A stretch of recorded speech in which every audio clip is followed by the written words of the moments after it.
कुछ लोगों ने मेरे को कहा घर पे चाय पीने के लिए चलना पड़ेगा, जल्दी में थे लेकिन उन्होंने कहा चलना पड़ेगा, तो उनके साथ उनके घर की तरफ हम जा रहे थे। भुजावाड़ा पहाड़ी एरिया है, और जब मैं 20 साल पहले आया था उस टाइम में तो पूरा एरिया ही अपना बहुत इतना डेवलप नहीं था। उन पहाड़ों के बीच में कल्पना नहीं कर सकते आप, इतनी शानदार बिल्डिंग बनी हुई जैसे जयपुर शहर में कोई बहुत बढ़िया बंगला बना हो। जब अंदर हम घुसने लगे तो 20-20 लाख रुपए की गाड़ियां खड़ी थी, तो मेरे भी ऐसा लगा कि इस जगह ये क्या हो रहा है। तो मैंने उनको पूछा, भाई आप क्या काम करते थे? जब तक उनके पिताजी आ गए तो बोले ये मेरे पिताजी है। मैंने उनको पूछा कि भाई आप क्या करते थे? तो उनके पिताजी ने क्या कहा, वो सुनने वाली बात। पिताजी ने कहा, बहादुर साहब मैं तो ऐसी को हूं बढ़ाया गए और ईंट भट्टा पे पंजाब में मजदूरी करते थे। अब आज उनके 4 लड़के हैं, 2 डॉक्टर है, 1 इंजीनियर है, एक अपना व्यवसाय करता है, और उनके घर में जो बहुएं आई है वो भी 2 इंजीनियर 1 डॉक्टर।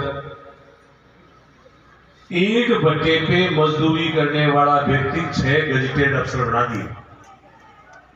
और आपको पता है 50-60 हजार रुपये तो तनख्वाह के रूप में आ जाते हैं मनाने दिन। अधिकारियों के कई ऊपर नीचे की बीमारियां और हुए। तो एक इतने लोग यहाँ बैठे हैं, अभिभावक भी विराजमान होंगे, बच्चों के माता पिता भी, उनको भी मैं निवेदन कर रहा हूँ कि जो ईंट भट्टे पे मजदूरी करने वाला 6 गजेटेड अफसर बना सकता है, तो आप क्यों नहीं कर सकते? बच्चों को भी प्रार्थना करता हूं कि आप क्यों नहीं पढ़ सकते?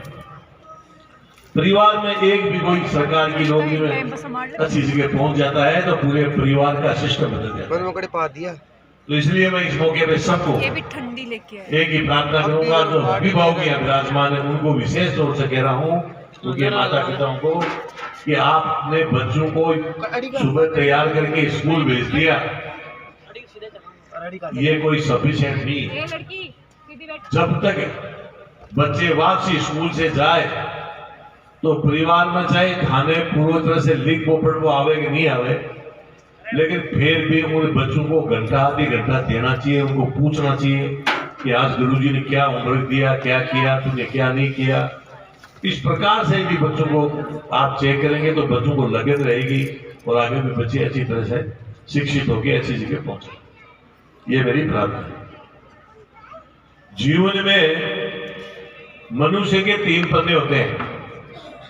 पहला पन्ना वो होता है कि जब मनुष्य इस धरती पे पैदा होता है तो उस पन्ने पे ऑटोमेटिक अंकित होता है कि इस तारीख को इतनी बजे, इतनी मिनट, इतनी सेकंड में पैदा हुआ।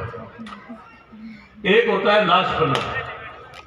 लास्ट पन्ना वो होता है कि जब मनुष्य धरती पे आने के बाद उसका स्वर्गवास होता है तो उस पन्ने पे ऑटोमेटिक अंकित होता है कि इस तारीख को उनका स्वर्गवास हो गया। एक होता है बीच का पन्ना। बीच का पन्ना वो होता है जिसपे शुरू से लेके पैदावार जब तक वो मरा, जब तक उसने क्या काम किया, वो सारी बातें उस बीच के पन्ने पे ऑटोमेटिक अंकित होती है। और उस पन्ने को आप और हम सब लोग पढ़ते रहते हैं समय समय पर। कैसे पढ़ते हैं उसका उदाहरण दे रहा हूं। कोई बूढ़ा बुजुर्ग गांव में चला गया, अपन दाह संस्कार में सब जाते हैं और डाणी मान के बैठ जाते हैं, 5 इधर 2 इधर 10 इधर, दाह संस्कार होता रहता है। उस टाइम पे अपन बैठे बैठे चर्चा करते हैं कि आदमी बहुत भला था, न्याय की बात करता था, लोगों की मदद करता था, क्योंकि वो बीच के पन्ने पे उसके कर्म लिखे हुए होते हैं, उनको पढ़ते रहते हैं। और हर गांव के हर शहर में मोहल्ला के लिए एक आधा उठाईगिरा भी मिल जाएगा। ऐसा आदमी का जब दाह संस्कार होता है उस टाइम पे भी लोग तो जाते हैं, कड़सी के नाते, परिवार के नाते, गांव के नाते जाते हैं। लेकिन वो डाणी मान के जो बैठते हैं वो धीरे धीरे चर्चा करते हैं कि बढ़िया रे सत्यानाश साई को सारा गांव ने टाके राख तो गुना थाना में करते चीज में उसके कर्म ही ऐसे किए हुए हैं, इसलिए उसके बारे में इस प्रकार की भाषा बोलते हैं। तो मेरा निवेदन है कि ये मनुष्य जीवन ऐसे नहीं है भाग्यशाली लोगों को मिलता है, बहुत मुश्किल से मिलता है। और इस जीवन में आने के बाद कुछ काम ऐसे करने चाहिए, प्रयास करना चाहिए कि मेरे जाने के बाद भी लोग मुझे याद करें। और ये जो बीच का पन्ना मैंने आपको बताया ना, कोई आईएएस बन जाता है, आईपीएस बन जाता है, आरजेएस बन जाता है, कोई कर्नल बन जाता है, प्रिंसिपल लेक्चरर बन जाता है, जनरल बन जाता है, साइंटिस्ट बनता है। इस प्रकार के लोगों का बीच के पन्ने पे नाम अंकित होता है। और सरकारें बदलती रहती है, आती जाती रहती है, लेकिन उनका बीच वाले पन्ने पे उनका नाम हमेशा अंकित रहता है। तो इसलिए इस प्रकार का प्रयास करना चाहिए कि हमारा भी नाम बीच के पन्ने पे लिखा जाए, हम भी कोई ऊंची पोस्ट पे जाए, ताकि मेरा नाम लिखा जाए, मेरे नाम से मेरे माता पिता को जाना जाए। ये इस प्रकार का बच्चों को काम करना चाहिए, पढ़ाई इस प्रकार से करनी चाहिए, मेरी प्रार्थना। जो व्यक्ति बड़ी सोचता है उसको निश्चित रूप से भगवान सफलता देता है। यदि जो आप स्टडी करने वाले बच्चे हैं, यदि आपको हमेशा ये दिमाग बननी चाहिए कि मुझे आईएएस बनना, आईपीएस बनना, यदि नहीं भी बढ़ेंगे तो कम से कम थानेदार बन जाएंगे, डीवाईएस भी बन जाएंगे, टीचर बन जाएंगे, लेकिन जो बड़ी सोचता है उसको सफलता निश्चित रूप से मिलती है। इसका एक उदाहरण आपके सामने रख रहा हूं। एक मजदूर सुबह अपने घर से निकलता है और वो सुबह प्रार्थना करता है भगवान से, भगवान थड़ी के ऊपर जाते हैं जहां मजदूर इकट्ठे होते हैं, मेरे को जाते ही आज मिल जाए, मैं फ्री नहीं रह जाऊं, खाना नहीं रह जाऊं, काम मिल जाए। एक व्यापारी निकलता है, वो सोचता है मुझे आज 5 लाख कमाने, 10 लाख कमाने, भगवान आज 15 लाख देना। ऐसे बहुत बड़े बड़े व्यापारी जो करोड़, 2 करोड़, 100 करोड़ भी रोजाना के कमाते हैं। अरे गुरु जी सुबह घर से निकलते हैं तो वो प्रार्थना करते हैं मुझे 2 ट्यूशन मिले आज, 2 ट्यूशन वाले। तो मेरा कहने का मतलब भगवान सबको देता है ऐसा नहीं है, लेकिन मांगता ही वो, भाई मुझे मजदूरी मिल जाए तो को मजदूरी मिलेगी, वो प्रिंसिपल कैसे बढ़ सकता है। इसलिए सोच बड़ी रखनी चाहिए। यदि आप अच्छी सोच रखोगे और आपका लक्ष्य होगा कि मुझे वहां तक पहुंचना है, तो निश्चित रूप से आप पहुंचोगे, ये मेरा विश्वास है। इसलिए मैं आप लोगों के बीच में ये बात रखी।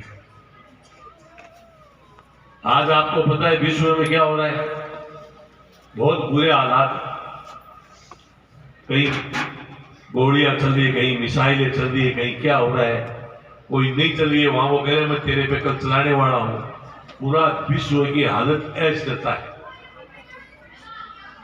इसलिए मैं आपको एक निवेदन कर रहा हूं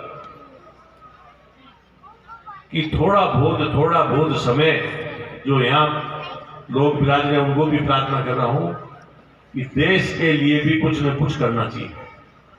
अपना देश सुरक्षित रहेगा तो आने वाली ये पीढ़ियां, ये बच्चे भी सुरक्षित रहेंगे, आगे बढ़ेंगे। आज चाहे बिल्डिंग कोई बना दे कि मेरे पास तो ये बिल्डिंग है, 10 बीघा जमीन है, मेरा बेटा नौकरी लाग जाए 3, लेकिन मिसाइल पड़ेगी ना, लेकिन आया डरे ना कोई के कोई काम पड़े। इसलिए कुछ न कुछ देश के लिए करना चाहिए ताकि अपना देश मजबूत रहे।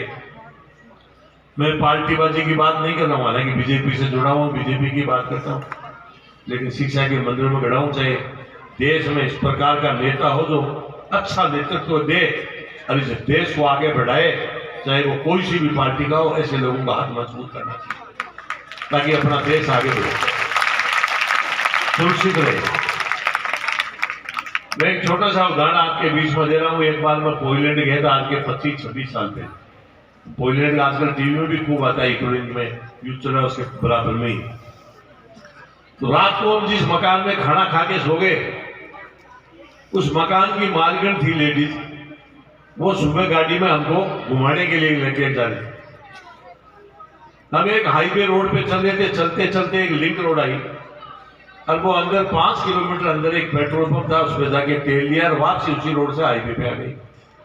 और जैसे हाईवे पे चल रही थी तो एक पेट्रोल पंप देखा मैंने। मेरे को तो अंग्रेजी नहीं आती, लेकिन मेरे एक मित्र थे विनोद जी, वो मेरे साथ थे। मैंने उनको कहा कि विनोद जी, इस लेडीज ने और कोई काम नहीं किया, सिर्फ तेल लिया तो ये 5 किलोमीटर अंदर क्यों गई, मेन रोड पे पेट्रोल पंप था, यहीं से ले लेती। तो उसने विनोद जी ने उसको कहा कि मेरा दोस्त क्वेश्चन कर रहा है, इसका जवाब दे।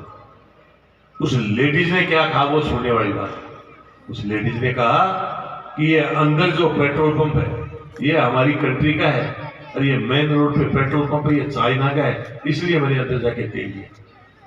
मतलब 50 रुपए प्रॉफिट के भी बचे तो हमारी कंट्री को ही मिले, बाहर की जाए। और मैं आपको बता दूं, जब मैं गया था वहां रोटी तो बनती ही नहीं, ब्रेड खाने के लिए नहीं थी, अलग कंट्री बड़ी थी, पूरी भूख मरी थी, लाइन लगती थी। मतलब ब्रेड के पैकेट के लिए तरसते थे लोग, वो दिन मैंने देखे आंखों से। और आप आजकल तो मोबाइल का, लैपटॉप का सारा सिस्टम है, कहीं भी बटन दबा के किसी कंट्री की कोई भी हिस्ट्री जानकारी कर सकते हो।